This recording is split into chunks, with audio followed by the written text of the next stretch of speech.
Halo bosku, assalamualaikum warahmatullahi wabarakatuh. Balik lagi dengan saya Anwar di Ampat Otomotif. Mobil truk yang ada di belakang saya adalah mobil truk terbaik di Indonesia. Kalian nggak bisa bantah karena kenapa. Ini adalah salah satu line up mobil truk yang membuat Mitsubishi menjadi rajanya mobil truk di Indonesia. Dengan terbuktinya Mitsubishi Fuso, baik itu Canter maupun Fighter, menjadi salah satu yang paling banyak penjualannya di Indonesia. Termasuk yang ada di belakang kita nih. Ini adalah Mitsubishi Fuso Fighter FN62, rajanya tambang, yang kalau kalian ada di medan tambang dimanapun, di Morowali, di Sumatera, di Kalimantan, atau dimanapun lah medan tambang, di Ambon juga, kalian pasti akan banyak menemui mobil-mobil sekelas yang ada di bagian belakang sini. Ini adalah Mitsubishi Fuso Fighter X FN62 yang heavy duty, tuh kelihatan di bagian situ. Memang mobil ini adalah mobil yang sangat heavy duty dengan kemampuan yang luar biasa di seluruh medan pertambangan. Heavy duty Fuso Fighter X, dan ini adalah yang generasi Euro 4 ya. Nah, ada yang ngomong atau ada yang bahkan komentar bahwa si Mitsubishi edisi terbaru Fuso Fighter dengan Euro 4 ini tenaganya kurang galak, nggak sebadak yang seri sebelumnya ya, FM kalau nggak salah yang kepala kotak. Sebenarnya memang di atas kertas ya, di atas kertas mobil ini tenaganya lebih besar daripada Euro 2 ya, di atas kertas. Tapi ada yang ngomong lagi bahwa ya kan mobil nggak jalan di atas kertas, bos, mobil jalan di medan tambang. Yes, iya bosku. Sebenarnya kenapa tenaganya nggak segarang yang diharapkan? Karena mungkin keliru dalam penggunaan bahan bakar. Nanti kita jelasin. Kita bahas di bagian depan dulu. Salah satu selain daripada tenaga yang dikomentarin adalah tampang depannya. Katanya kurang garang, kelihatan lebih lucu-lucu kayak gitu atau unyu-unyu. Menurut saya justru tampilan mobil yang ini itu membuat mobil ini jadi lebih kelihatan, ya orang nggak butuh mobil yang kelihatan unyu-unyu ya. Orang butuh mobil dengan tenaga yang mumpuni untuk masuk di medan tambang. Dan menurut saya mobil ini menjadi salah satu yang terbaik di kelasnya. Ini kalau kalian lihat ya, di bagian sini ada Fuso, tulisannya Fighter X ya. X itu kadang-kadang diidentikan dengan sesuatu yang sifatnya ekstrim, dan memang tenaga mobil ini adalah tenaga mobil yang ekstrim. Termasuk di sini ada tulisan heavy duty.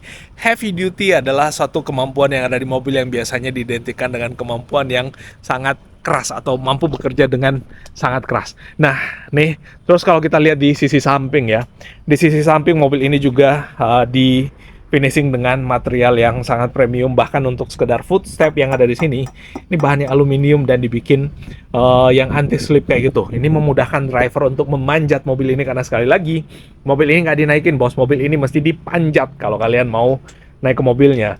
Ada lampu sein di bagian samping atau cornering lampu seinnya, yang biar orang yang ada di bagian samping sini kalau misalkan mau berbelok mobilnya itu kelihatan dari sisi samping. Nah, untuk bagian interiornya sama aja, karena sekali lagi ini kita lagi ada di gudang, jadi mobil semua yang ada di sini itu kekunci ya. Kita nggak bisa nunjukin bagian dalamnya. Nah, untuk tangki bahan bakarnya ini kapasitasnya 200 liter. Tuh kelihatan di sini.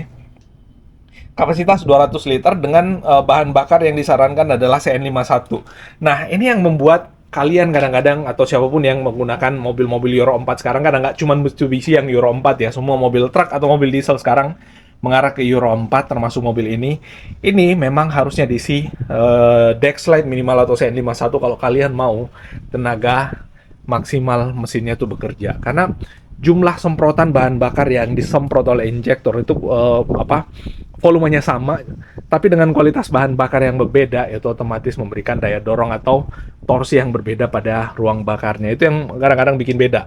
Nah, jadi kalau misalkan mesin udah common rail, harusnya menggunakan bahan bakar Dexlite atau Pertamina Dex diisi dengan solar, otomatis ledakan yang ada di dalam ruang bakarnya beda, bos. Itu yang membuat tarikan atau tenaga mobil ini jadi beda.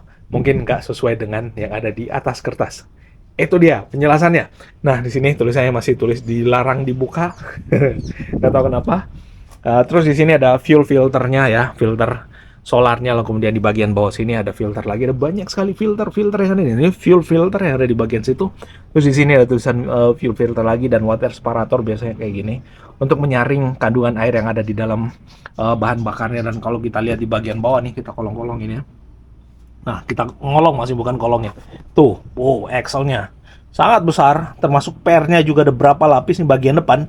1, 2, 3, 4, 5, 6, 7, 8, 9, 10, 11 lapis untuk per bagian depannya, yang di belakang lebih banyak lagi. Nah, terus ini transmisinya di bagian bawah sini nih. lalu kemudian disambungkan ke drive shaft yang ada di bagian belakang, menyambung sampai ke bagian gardan yang ukurannya raksasa seperti yang ada di belakang situ. Nanti kita tunjukin. Nah, selain daripada kemampuan mobilnya, baknya juga dibikin dengan material yang tebal. Oh, sangat kokoh. Sakit tangan saya. Nah, kayak gitu. Lalu kemudian di sini ada pagar ya untuk menghalangi orang pada saat jatuh ke gilas, masuk ke bagian dalam kolong, lalu kemudian ke gilas sama bannya. Dan ini kalau kalian lihat bannya dengan bergerigi kayak gini biasanya lebih lebih tangguh di medan tanah atau medan off-road. Terus kalau kita lihat di bagian belakang sini nih pernya ya, untuk bagian belakang 1, 2, 3, 4, 5, 6, 7, 8, 9, 10, 11, pokoknya banyak lah intinya pernya dengan penguncinya. Dan ini yang menjadi bukan as roda ya, as juga ke sana, as rodanya di masing-masing sini. Ini pernya terbalik ya, dengan mobil yang 6 roda atau 4 roda ini justru melengkung ke bawah kayak gini atau rata ke bawah karena ujung per masing-masing adalah as roda. Kalau misalkan yang 4 roda, dia as rodanya ada di tengah pernya, kalau ini kebalikannya. Nah nih, lumayan tebal juga. Lalu kemudian di bagian sini ada reflektor, dan ini damnya kalau kita lihat dia sistemnya knockdown. Bagian atas tuh bisa dilepas karena memang standar regulasi harusnya sampai di bagian sini nih. Lah terus di bagian belakang sini ada ban serep yang ditaruh juga, dan ini ada pagar untuk menghindari kalau misalkan ada pemotor yang nyelonong. Kalau misalkan ada pemotor yang nyelonong masuk dalam kan bisa kepalanya membentur ke bagian sini, dan ini cukup berbahaya, sangat berbahaya malah. Nah, terus bagian atas sini ada stiker-stiker buat reflektor ya, dipasangin di sini biasanya kalau misalkan masuk di medan tambang, ini kena cahaya akan merefleksikan cahaya biar orang yang ada di belakang bisa lihat. Nah, kalau misalkan mobilnya stuck itu bisa didorong pakai beko nih, ada gambarnya beko, dan posisi pushnya itu ada di sini. Karena di sini dianggap sebagai tulangan yang posisinya sangat tepat untuk mobil ini didorong pada saat stuck. Nah, terus bagian lampu belakangnya ini masih dipasangin pasangin frame besi kayak gini biar nggak saling colong ya. Sesama driver, tapi itu bagian belakang aja. Kalau mau dilepas lampunya tetap dari sini juga bisa dibuka, bos. Ya nggak sih? Nah, terus kalau kita lihat, nih, ini chassisnya cukup tebal ya. Sangat tebal malah, saya nggak kelihatan dari sini, kita lihat dari sini aja. Nah, ini kalau kita lihat ya ada berapa lapis nih chassisnya, mudah-mudahan kelihatan, agak gelap soalnya. Nah, di sini kelihatan. Dan kalau kita lihat dudukan damnya dari chassis nih, ada satu lagi dudukannya, kemudian dudukan di bagian atas.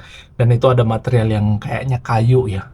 Nah, ini materialnya besi yang sangat tebal.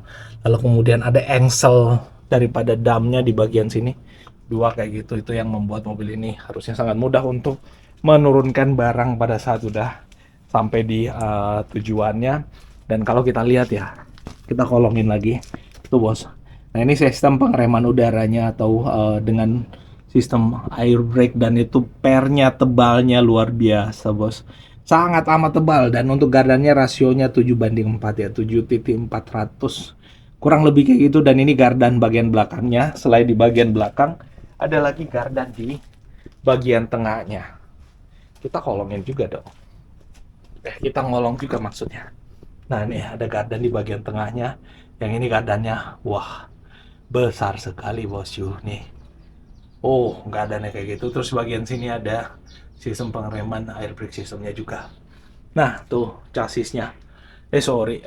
Chassisnya atau rangkanya di bagian sini. Dan di situ ada penyangga ya, pada saat mobil ini lagi under maintenance itu diangkat, dijungkit ke atas, lalu kemudian disangkutkan untuk bagian sini untuk menyangga manakala misalkan tiba-tiba mobilnya lagi diangkat damnya, lagi dikerjakan atau lagi diperbaiki bagian bagian apa sih itu yang pengangkat damnya, lupa istilahnya, yang lebih yang tahu tolong diingatkan saya, tuliskan di kolom komentar. Pada saat itu lagi dikerja itu ada bantuan penyangga yang ada di bagian situ, dan dia posisi kiri kanan ada di bagian sini, dan untuk sebelah kanan juga ada di sini. Nah, itu bos yang bisa kita update kali ini, karena unitnya banyak. Kalau kalian tertarik langsung hubungi nomor kontak kita yang ada di layar atau di deskripsi kalau kalian butuh Mitsubishi Fuso Fighter X seperti yang ada di sini. Nah, itu yang bisa kita update kali ini, bosku. Kalau ada yang keliru dan salah mohon dimaafkan, dan pastinya kita ketemu pada ulasan otomotif seru menarik berikutnya. Terima kasih. Assalamualaikum warahmatullahi wabarakatuh, dan bye-bye.